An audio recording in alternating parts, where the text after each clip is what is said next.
Ya, assalamualaikum warahmatullahi wabarakatuh.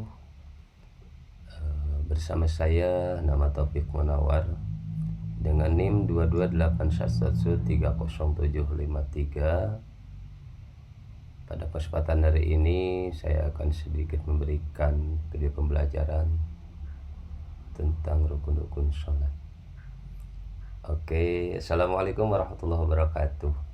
Bagaimana anak-anak kabarnya hari ini?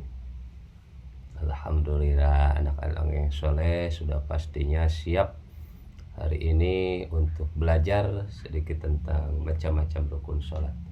Akan tetapi sebelum kita belajar, mari kita berdoa kepada Allah Subhanahu wa Ta'ala. Mudah-mudahan hari ini kita mendapatkan pembelajaran yang baru, pertemuan pada hari ini. Mari kita berdoa bersama-sama.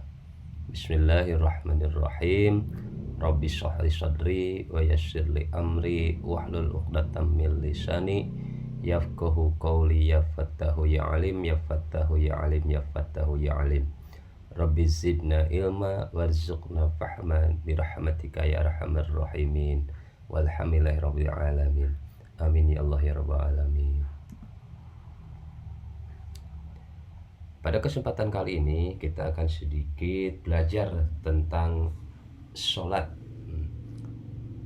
Kita lihat di gambar berikut ada judul apa itu sholat. Nah, kalian tahu nggak apa itu sholat, sayang? Ini memang sholat kewajiban kita, tapi apakah kalian tahu apa itu arti sholat? Nah, jadi perlu kalian ketahui bahwa sholat itu adalah perkataan dan perbuatan yang diawali dengan takbir dan diakhiri dengan salam. Jadi setiap baik itu sholat fardu maupun sunnah, gerakannya pasti sama. Akan tetapi ada satu sholat yang berbeda dengan yang lainnya. Jadi pada sholat tersebut tidak memakai ruku dan sujud. Apa itu, sayang? Ada yang tahu, anak-anak? Iya, pintar. Iya, itu benar, yaitu sholat jenazah. Sholat jenazah memang tidak ada ruku dan sujudnya. Nah, setelah itu kalian tahu nggak berapa waktu kita berkewajiban melaksanakan sholat dalam sehari semalam? Allahu Akbar, pintar anak-anak Bapak. Iya benar, 5 waktu dalam sehari semalam. Nah, yang pertama adalah sholat duhur, sholat asar, sholat maghrib, sholat isya, dan sholat subuh. Nah, kan tetapi Bapak mau bertanya, sholat itu kan hasil dari Isra dan Mi'rajnya Nabi Muhammad SAW. Nah, kalian tahu nggak berapa kali pertama kali Allah memerintahkan kita sholat sehari semalam? Ada yang tahu, sayang? Hah? Bukan, sayang. Awalnya, perlu kalian ketahui bahwa awalnya kita itu diperintahkan sholat itu dalam sehari semalam 50 kali. Coba kalian bayangkan. Kalian sanggup nggak 50 waktu sehari semalam? Tidak. Sama ya. Bapak juga mungkin kalau sehari semalam 50 kali 50 waktu melaksanakan sholat, kapan kita tidurnya? Kapan kita kerjanya? Ya iya. Makanya Allah memberikan keringanan kita hanya melaksanakan sholat sehari semalam itu 5 waktu. Nah, jadi kalian tahu nggak berapa rakaat tiap-tiap waktu sholat itu? Ada yang tahu? Iya, duhur 4. Ya, terus asar 4. Iya, betul. Terus maghrib 3. Betul. Isya 4. Pinter. Kalau subuh 2. Iya, pinter anak-anak Bapak sekalian saya. Jadi pada dasarnya kalau kita mau ke zaman sekarang, yaitu kalau dalam sepak bola kan ada formasi menyerang 4-4-3-2. Nah, kalau sekarang juga sama, formasi kita menyembah Allah Subhanahu wa Ta'ala. Awas, bukan menyerang Allah, tapi menyembah Allah Subhanahu wa Ta'ala, yaitu 4-4-3-4-2. Kalau tadi kan sepak bola 4-4-3-2. Kalau kita ini menyembah Allah, formasinya adalah 4-4-3-4-2. 4 duhur, 4 asar, 3 maghrib, 4 isya, dan 2 subuh. Pintar. Coba siapa yang bertanya? Siapa tadi yang sholat subuh? Iya. Berjamaah apa munfarid? Munfarid. Kenapa nggak berjamaah sayang? Ya nggak apa-apa lah. Yang penting kita melaksanakan dulu kewajiban kita pada pagi itu sholat subuh. Pintar anak-anakku. Lanjut. Nah, kalau kita sudah melaksanakan sholat, sebenarnya apa sih tujuan kita sholat sayang? Hmm? Biar sehat. Iya, pintar, biar sehat. Ya benar, emang biar sehat, karena tiap gerakan sholat itu membuat kita sehat ya. Kadang menurut penelitian sholat itu kadang-kadang, bukan kadang-kadang, saat kita sujud itu melancarkan peredaran darah menurut penelitian. Tapi akan tetapi yang akan Bapak sedikit ceritakan ya, tujuan utama sholat yang pertama adalah mendapatkan ketenangan jiwa lahir dan batin. Ya, kalau kita sedang sholat tenang rasanya, ada masalah tenang, lagi pusing sama PR ya, kalau kalian pusing sama PR kita sholat, insya Allah hati akan tenang. Terus yang kedua, mendapatkan kecintaan Allah Subhanahu wa taala. Kalau kita melaksanakan kewajiban kita kepada Allah Subhanahu wa taala, otomatis kita juga akan menciptaan Allah, mendapatkan kecintaan dari Allah Subhanahu wa taala. Kita cinta kepada Allah, sudah pasti Allah akan cinta kepada kita. Dan yang ketiga, mencegah perbuatan keji dan munkar. Kalian tahu apa itu perbuatan keji dan munkar? Iya, pintar. Perbuatan yang jelek ya sayang, jangan. Tapi kalau kalian bertanya, kok kenapa sih Pak orang rajin sholat, tapi kadang-kadang suka begitu, begini berbuat jahat? Maaf ya sayang, sholat di sini yang bisa mencegah perbuatan keji dan munkar itu sholat seperti apa? Tentunya sholat yang telah memenuhi syarat dan rukunnya, dan yang utama adalah kita sudah sholat khusyuk. Nah makanya di sini Bapak akan sedikit bahas tentang rukun-rukun sholat ya. Terus yang keempat adalah mendapatkan kesucian jiwa. Jadi kalau kita rajin sholat sehari semalam 5 kali, duhur, asar, maghrib, isya, subuh, insya Allah jiwa kita akan suci. Nah, selanjutnya saya coba lihat gambar ke sini. Nah, ini adalah macam-macam rukunnya sholat. Nah, jadi yang dinamakan rukun itu adalah hal yang tidak boleh ditinggalkan ketika kita melaksanakan sholat.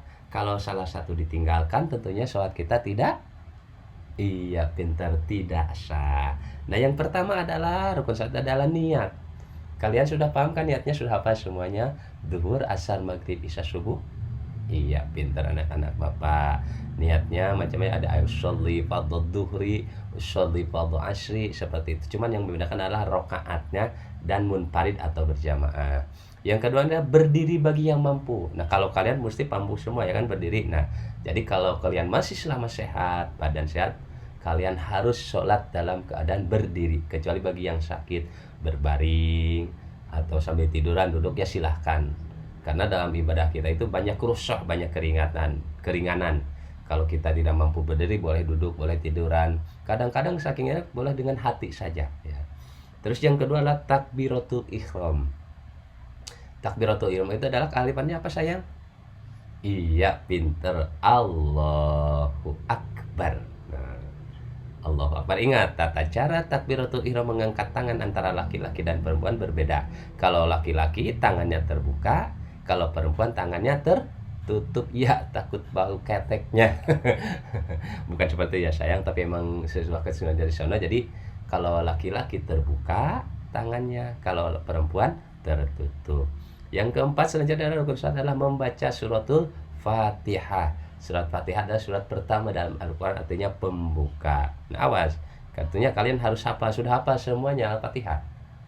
Oke, alhamdulillahirobbilalamin. Kalau kalian tidak hafal Fatihahnya, berarti sholat kalian belum sah. Karena membaca surat Fatihah adalah termasuk salah satu rukun sholat. Jadi rukun qauli namanya ya. Oke, lanjut. Yang kelima adalah rukun sholat adalah ruku.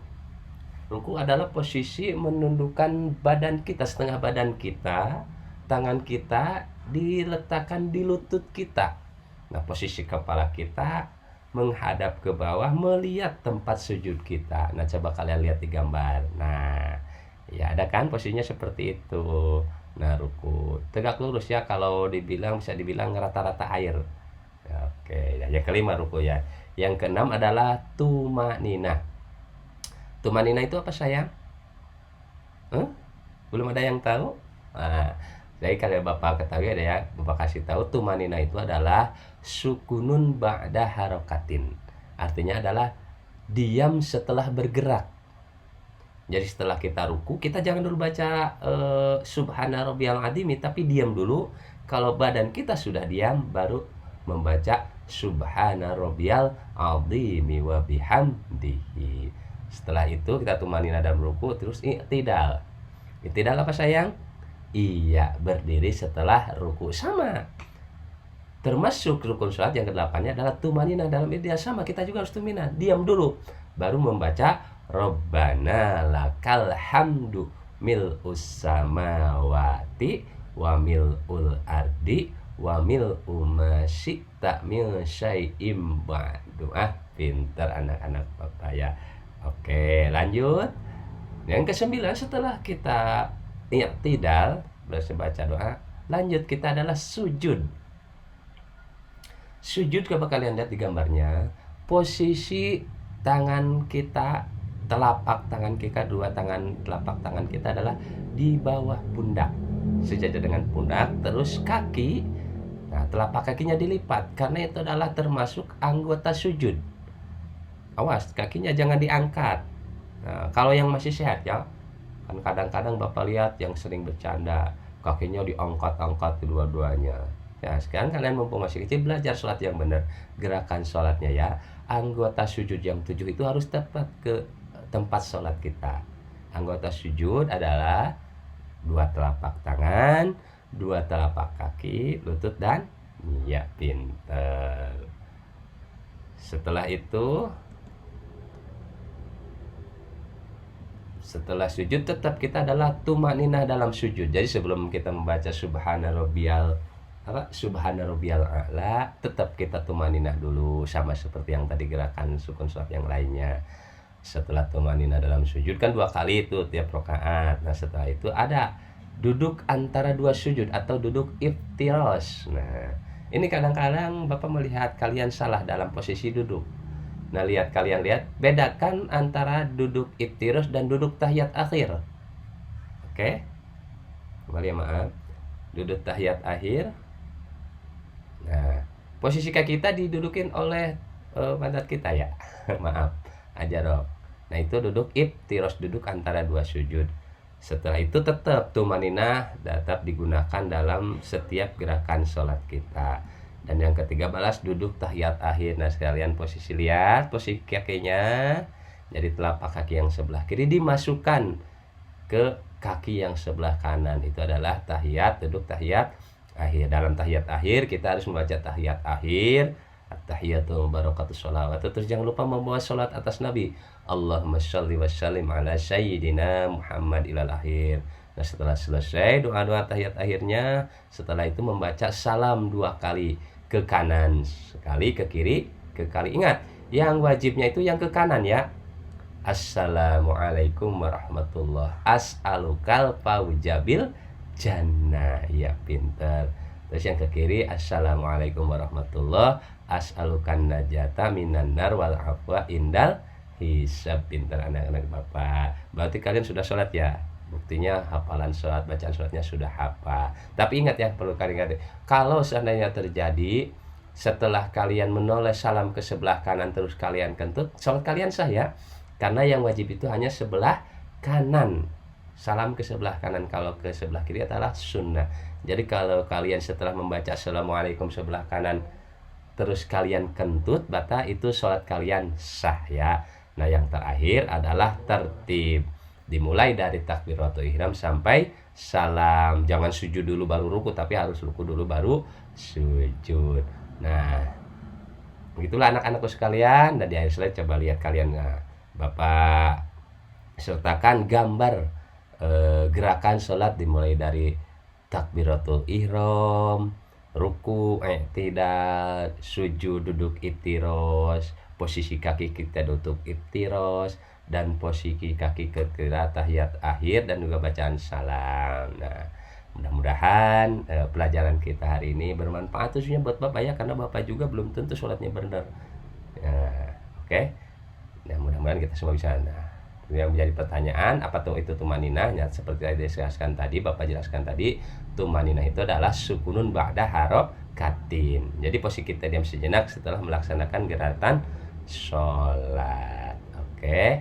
Nah, mudah-mudahan pertemuan kita kali ini bisa bermanfaat untuk kalian semua dan juga untuk Bapak. Terima kasih segalamanya. Kita tutup dengan doa. Alhamdulillahirabbil alamin.